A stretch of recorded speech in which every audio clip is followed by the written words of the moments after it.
Primo anno presenti qui in Vitincampo, per noi è un'esperienza positiva. Ieri c'è stata abbastanza affluenza, abbiamo presentato la nostra macchina Icaro X4, la prima macchina al mondo per il trattamento dei vigneti senza l'ausilio di fitofarmaci e prodotti chimici. Una macchina innovativa composta da un sistema a guida autonoma e degli emettitori a raggi UVC e altri tipi di lunghezze d'onda che fanno parte del nostro segreto industriale.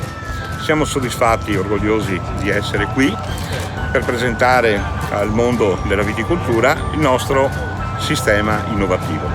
Siamo orgogliosi di essere stati anche premiati nella provincia di Treviso come azienda che si è impegnata nel sviluppo di tecnologie per la riduzione dei prodotti chimici e quindi per il rispetto dell'ambiente.